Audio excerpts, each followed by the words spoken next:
everyone, this is Jennifer Dono for a special YFE Live presentation. This is the first of many, hopefully to come, of our YFE Growth Series. And tonight's, or I guess it's the morning here, so whenever you're watching it, the guest is Carla White. She is the author of Idea to iPhone. She's also the creator of the Gratitude Journal app, which I'm sure a number of you women have on your phones. I know I do.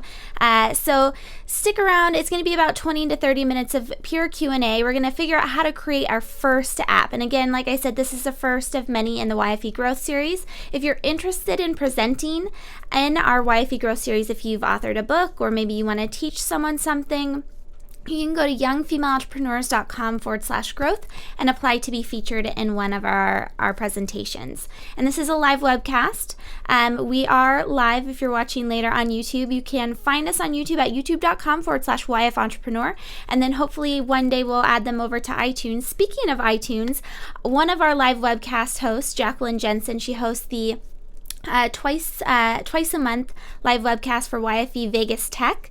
She just launched her YFE Vegas Tech podcast in the iTunes store. So find that, make sure that you rate it and comment it, because that gets those women that she features a little bit more exposure in the iTunes store.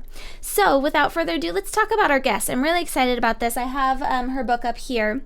If you go to ideatoiphone.com, you can find out more about it. But I read an article, I think it was on 85 Broads, I think that's the name of the organization. They wrote an article in Forbes, I believe, or Entrepreneur, and it was talking about how more women need to create apps. There's not enough women in the iTunes store creating apps, and a lot of us use them. And so she was basically making a call to women to get started. And so Carla White wrote this book.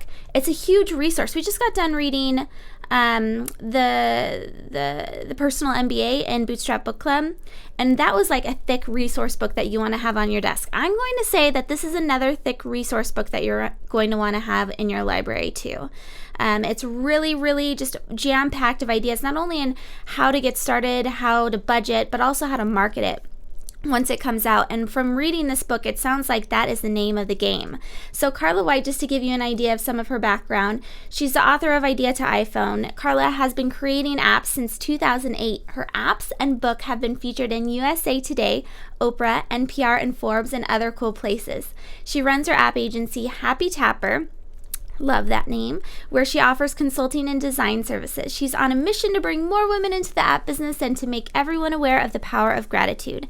She once drove backwards through 3 states in under 30 seconds. Learn more true stories by following her on Facebook and Twitter. And she's on Twitter at Carla White. So if you guys want to tweet out quotes, you can go ahead and do so. Carla, thank you so much for being on the show with us. Good morning. Thank you for having me. All right. So before we dive into the questions, you started your day job it was an interesting day job before you got into app building. Tell us a little bit about what you were doing before the Gratitude app. I was working with NASA, and they have, as you know, a lot of ugly websites, internal websites, to help them fly these satellites and do all sorts of interesting stuff, but they weren't very usable. So my job was to make them usable. And as interesting as it sounds, it actually was a bit dry and boring, and that's why I got into iPhone development or iPhone design. Well, so you had a bit of a design, not a bit, you had a lot of design experience going into it. So I think that's important to note as we continue talking, because your iPhone apps too are really beautiful, very easy to use, and it makes you excited to use them. So like I was saying, you created the Gratitude Journal app, which, like I said, a lot of us have. It's basically an app where you can open it up, add things that you're grateful for, add images, and store them in a convenient space. But you also created a few other apps. Yeah, I created Vision Board, which is a place to keep all of your visions and ideas of your ideal life. So the idea is if you keep looking at them, they will eventually come into being. You'll make them happen. And then the third app is inspirational quotes. I put quotes into my Gratitude Journal app, and everybody loved it. So I thought I'd create an app with just quotes alone. That's a great idea because I've actually I was on Instagram the other day and adding some images for today's live webcast, and it was funny, I tagged it with Gratitude app and I clicked over and there was just tons of images of people screen capturing the quotes that are in the Gratitude app. So yeah, people definitely love that, and it's always nice to click over and be surprised by what the quote is too. Yeah. So it's really smart. I like that idea a lot. So now, as far as the gratitude journal goes, pretty interesting. So last Thursday we had Hello Flo, who is the founder of the company behind Camp Gyno, and she was saying it was this crazy story because she basically put something out to the world, didn't expect much, and now has over 5 million viewers from that one video. Now, the same thing was pretty much true for the Gratitude app, where you came out with version 1 and basically hit the ground running. You've been featured on Oprah, like you were saying, a number of different places for really bringing some recognition to the power of gratitude. What did it take to get version 1 out of the gate, as far as time? How long did it take? And also, what was the startup cost like? Sure. Well, the startup cost was only $500, but yeah. That's crazy. But mind you, that was 2008, and everybody was just starting into the app market. So any developer I hired was green. So they were learning as me, and now developers are far more expensive. The other thing is I did all the design work myself. I think the interesting thing back in 2008 is that organic growth and organic marketing with apps was very possible because they were so fresh and new. And to have a woman creating an app was a unique angle, and I think it still is. To have an app like mine, it had a story attached, my own personal story, that gave the media something to talk about as well, because I told them about my own journey with Gratitude Journal and why I created the journal to begin with. Well, you go through a lot of that in your book, too, where you talk about how to develop your mission, how to develop your story, how to develop all of those things out, which makes it so important. So that's pretty crazy. $500 to get an app started.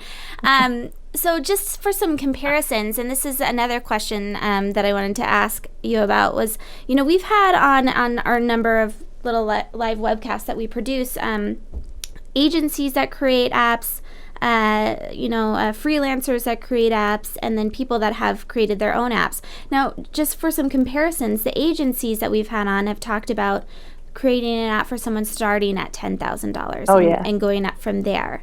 So as far as budgets go, I mean, today's budget, what is a realistic look at? If I wanted to create my first app, how much would it cost for me to do it by myself?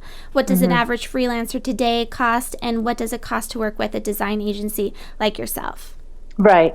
Well, let's take it from two polar opposites. There's one where you just tell a design agency what your idea is, and they do everything for you. Well, that could cost you anywhere from 10 grand upwards to, I don't know, the price of a nice Ferrari. So pretty expensive. If you go the other extreme, where you do some of the work yourself, and that's what the book is about, then you could get, I don't know, you could probably still harness $500 to $5 to $5,000 in there for the development cost. It kind of comes down to how much work you put into it. And developers are all over the board. You can hire a developer from maybe India or China for perhaps $10 to $15 an hour, which doesn't sound like much. But I think when it comes to a developer and getting your developer on board, it's not about how much they charge per hour. It's about the quality of their work. Because although one developer may charge $10 an hour and the other one $100 an hour, the more expensive one could actually deliver your app for cheaper. Well, and I think it's interesting that you point that out. One of the other things that I think, if you are interested in creating an app, you have to get idea to iPhone, because you talk about some of the big mistakes that you made at the very beginning, and the idea that you turned something over, your design over to the developer, and it didn't, they did exactly what you said, but it wasn't it wasn't what you meant. Right, right. And I think you gave some great tips on how to actually, provide that to the developer, what type of scope you're going to look at. But another thing that you made really interesting, an interesting point that you made in the book, was to focus in on one core feature, keep it simple. And does that help keep the cost down if you're really just looking at maybe starting just an app where there's like one or two little simple actions someone takes? Yeah, keeping the cost down, I think, is about, a lot of people want social in their app. They want to have people be able to follow each other inside the app. And those sort of features are going to drive your costs up. If you need to have a big database and monitoring what people are posting, all of those sort of wonderful features like Facebook or Instagram, then yeah, it's going to cost you a lot, not just to build the app, but to maintain it. And so your stakes are a lot higher. So your odds of coming out ahead are lower. And the gratitude app doesn't have that. There's no social features in there, right? No. And you right. you haven't heard from that, have you? No. Although I am coming out with a new version that will have social features, because as Apple improves the SDK, they also improve what your apps can do. So when I created my first version, there wasn't much you could do with creating apps with features and functionality. Now that the Facebook is integrated and people can log in seamlessly, it's a lot easier. So let's talk. I mean, we scared everyone with the cost now, and I actually feel better about the cost. It's not, you don't have to. And as you read the book, you realize how much you can actually do yourself as a business owner. Especially all of the women that are watching were already entrepreneurial, so I think that's a good starting off point. So, but as far as the cost goes, what kind of revenue can we expect once it goes into the iTunes store? And let's say we followed all of your advice and it's marketed well. How much could we possibly make from a 99-cent app? Well, you can make millions from a 99-cent app. So that's the beauty of it. Once it's made and it's out there, of course, you're handling customer support. You're still marketing it, but the distribution is all handled by Apple. So a lot of that's taken off your hands, and why that market is so attractive. The potential of making millions is very doable for anybody. Well, so let's talk about that, because you're essentially going into business with iTunes. Then you're committing to that platform, or Android, if that's something that you're interested in doing. But your book really advocates for iTunes, or for Apple. So let's say you go into business with iTunes, and there's this whole controversy right now about YouTube. I don't know if you're following VidCon at all. The idea that Google keeps for its partners, I think it's like a 55-45 split, or some kind of unfair split between the people that are creating content. What is the split when it comes to when you submit your app? You charge 99 cents for it. How much do you actually get to keep of that at the end of the day? You get 70%, which may not seem like much, but when I think about all that Apple is doing as far as distribution and promoting your app and putting it out there, I think it's well worth it, because in a prior life, I handled credit cards and all of that, and it is an absolute nightmare. So, yeah. No, I mean, I think that there's definitely merit there in 70-30. You don't have to do a lot of the marketing costs. You don't have to host the actual store. You don't have to deal with the credit card, that kind of thing. So that definitely makes sense. But now let's talk about coding, because you were saying, you have this design background, but I'm sure you didn't know how to write an app. How did you figure out all of that stuff as far as the coding goes? What do you need to learn? And is it hard? Right. Yeah. Learning the coding is hard. Okay. And I don't do it because I think it's more important that I focus my energy on what I do best.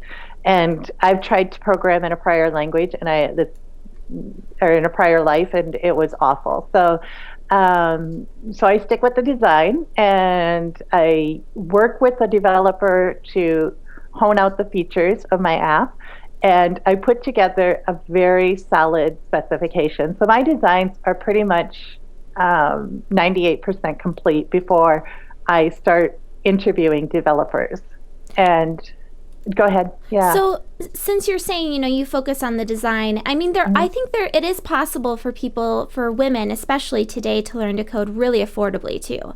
You see Yeah. programs out there all the time about, I'm blanking on some of the names of them, but there was just an article in Mashable yesterday that I ran into over Twitter.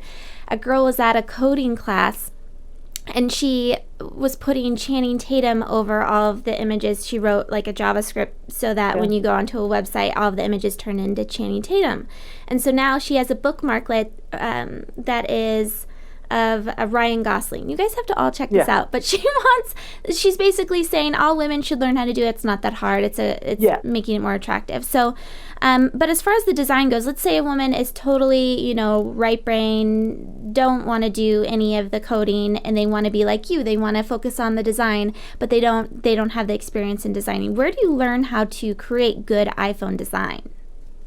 There's a lot of ways to teach yourself. And first up, look at the apps that you really like and really look at why they're easy to use. Now, the thing about making an app very easy to use and simple, it takes a lot of time and effort to make it simple and easy to use. And the interesting thing about designing is there's a lot of tools where anybody can design, create mock-ups themselves, and you don't have, you can use the look and feel that comes with the iPhone SDK and still make millions off your app. I mean, there was one that was on an app that was number one for a long time. It was in the top 10 and it had no special design or look or feel or anything. It just used the standard out of the box look or feel. So what the key is just making your app easy to use.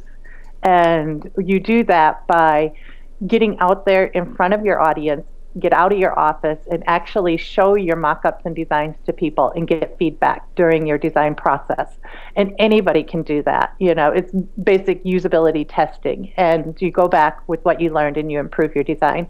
And usually what you do is you just start taking stuff out. With the phone and the iPad, less is so much better. Well, and it's funny, a lot of the things that you advocated for in the book as far as user experience goes, in the last 2 weeks, I've listened to a number of entrepreneurs say, focus on user experience and then focus on the features. So really Yes. make sure that it looks great, that someone, when they open it, they want to go through it, and Yep. just focus on maybe one or two key features that people are interested in. And in a way that they said that I keep hearing over and over again, and I believe you mentioned it in your book too, was to create PowerPoint slide presentations even and sit in front of someone with a laptop and have them click through the PowerPoint presentation and have that be the mock-up. So a lot of the ideas that you gave for people to get started with were just really easy. You didn't have to know Objective-C right out the door. You didn't know how to use Photoshop right out the door. It's just a matter of making sure that your idea is valid and then Yeah. and then going from there. And like you were saying, your first version didn't have any, and it still doesn't have any social features. It's just Yep. now doing it, and it's been super successful. So I think those are all really good reminders as far as, because I feel like when we, especially as young women, we just feel like we need to get everything right at the beginning, Yeah. and you don't necessarily need to. Well, in one marketing trick is to leave out a core feature or a really cool feature purposely for release and introducing it after you've gained a bit of audience because it'll create a buzz. More media will notice it. It'll just exponate your sales if you purposefully leave it out. And the other thing is maybe you didn't need that feature to begin with. You'll get feedback and you can use your revenues to pay for the development costs. So you're not upping your risk out of the gate straight away. So I want to remind everyone that's just come on. We're live with Carla White, who's the author of Idea to iPhone. And if any of you have any questions, just chat them in, and I'll make sure that she gets them. But we're going to be on with her for another 5 minutes or so. But as far as so let's jump ahead a little bit. I want to ask just a total female question. At the very beginning, we talked about how you're really interested in getting more women into the space. And like you said at the very beginning, you started and there was no women out there. It was a novelty. It was something exciting.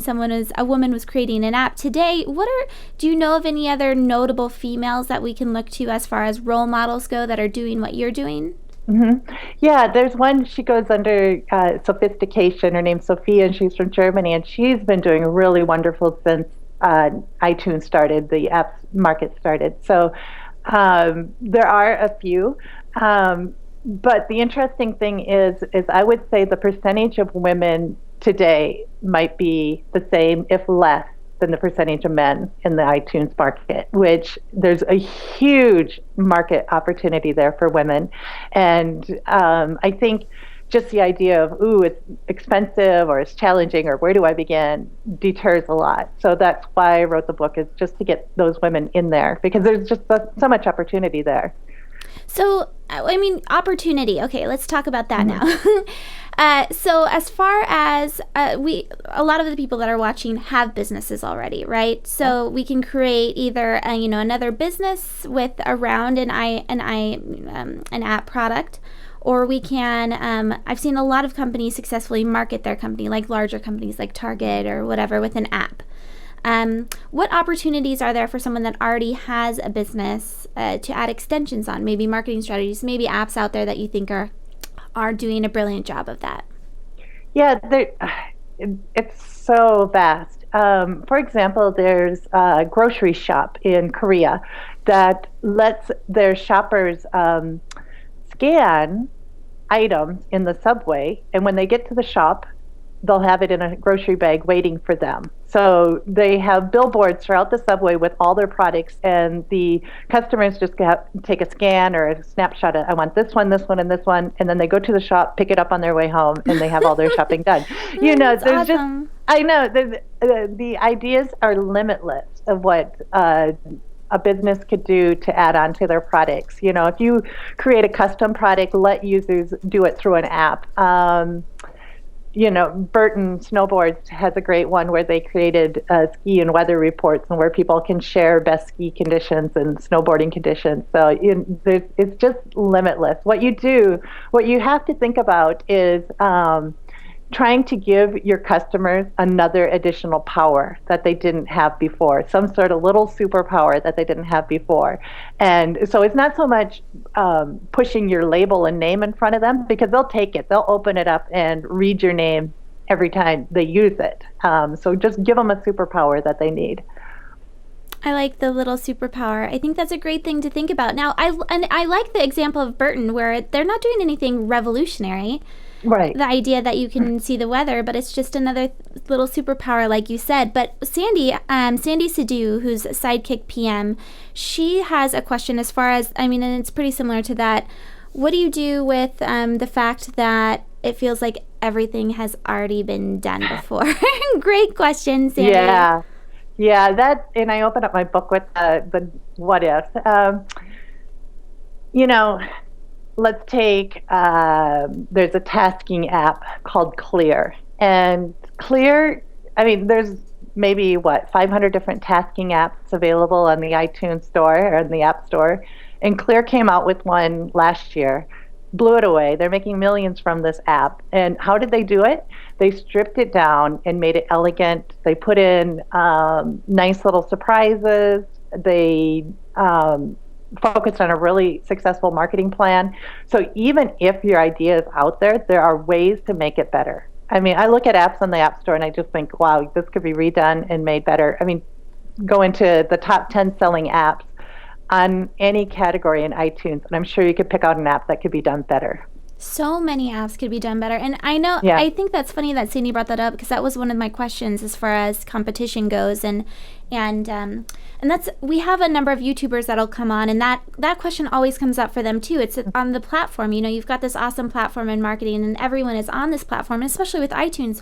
We all have access to this 24 hours a day. It seems like, everyone's rushing to it. So, I mean, does it become too much at one point? I mean, to cut through, Right. to filter through to the good apps. But Yeah. one of the things that I really enjoyed, or I liked, that I kept as a mental note, if you do create an app, include in your budget about $100 to just go app crazy and buy tons of apps, and so you can compare. So on that note, how many apps do you feel like you've purchased over the last few years? I don't know, but I've filled up my phone many times over. Are there any favorite apps that you're using right now? Yeah. Yeah. Well, obviously, I like my own. I like ones that help me get to my goals. And I think there's a huge market there. I mean, education is another huge market. I have a little kid, so obviously the kids' apps are super cool. I'm always impressed by what comes out in that market. But just being able to get through my day easily with tasks. I love Clear. I like any sort of weather apps, and that's why, the thing people have to remember with competition is Apple has the largest collection of credit cards on file than any other business in the whole world. Okay. And these people want new apps.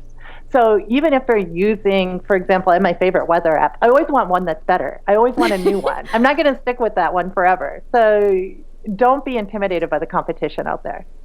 Very nice. Well, Carla, do you have any last words for everyone that's watching? I want you to go for it.